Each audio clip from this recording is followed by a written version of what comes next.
Unit 2, Reading 1, page 18. The new megalopolis. Our focus on cities is wrong.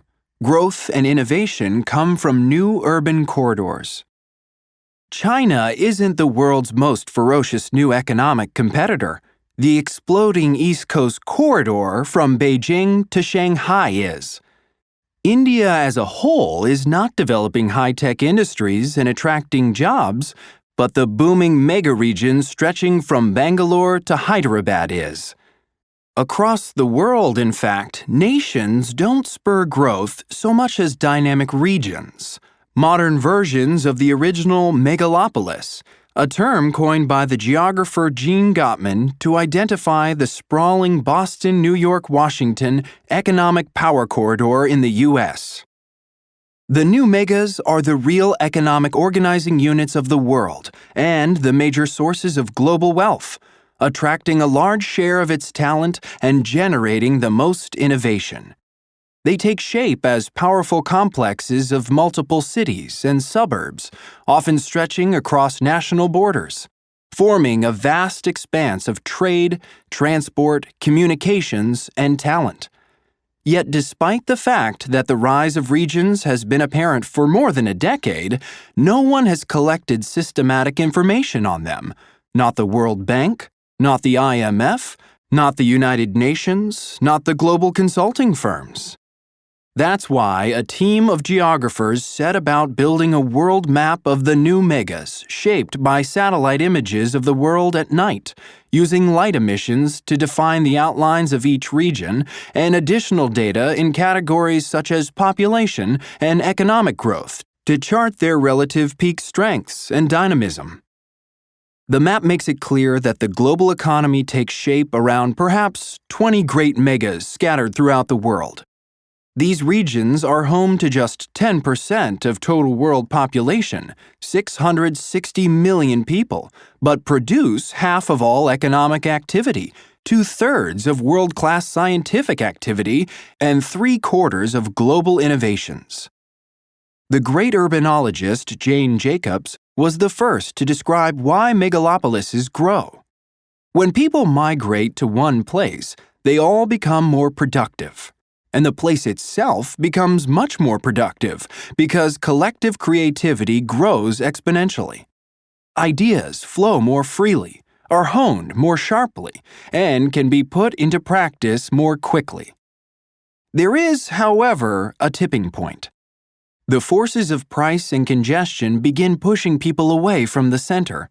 But make no mistake, this has nothing to do with the decentralization of work, as many have argued. The huge economic advantages of clustering still guide the process, which is why second cities emerge near big cities or in the corridors between them, not in the middle of nowhere. The first region to achieve mega status, and still the biggest mega in economic terms, is the Boston to Washington corridor in the U.S. In 1961, it was home to about 32 million people.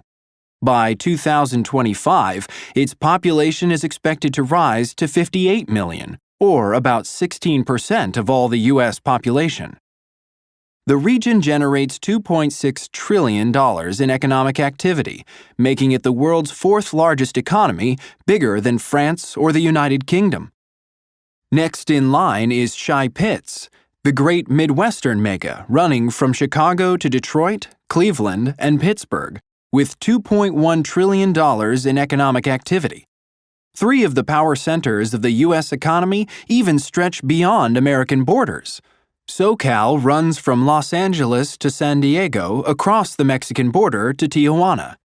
Torbuff-Chester sprawls from Toronto, Ontario to Rochester, New York, and Cascadia runs from Portland, Oregon to Vancouver, British Columbia.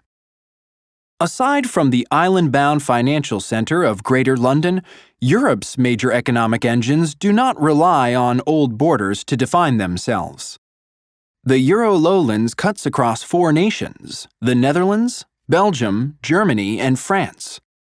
The Euro-Sunbelt stretches from Barcelona to Marseille, attracting people and firms with competitive costs and the Mediterranean lifestyle. Japan is less a country than a network of linked mega-regions anchored by Greater Tokyo. Indeed, a close look at the light emissions map shows that its 3 major metro regions are blurring into a megalopolis of more than 100 million people. While mega-regions power advanced economies, they literally define the emerging nations. The world's largest concentration of megacities, one of 10 megacorridors in India, stretches from northwest India to Bangladesh across the Indo-Gangetic Plain and links a dozen major metropolitan areas.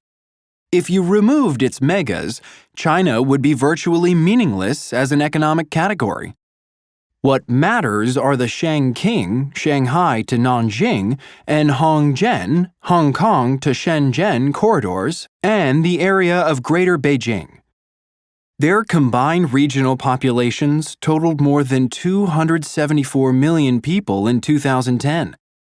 These 3 megas account for most of Chinese economic output, attract most of its talent, and generate the great majority of its innovations.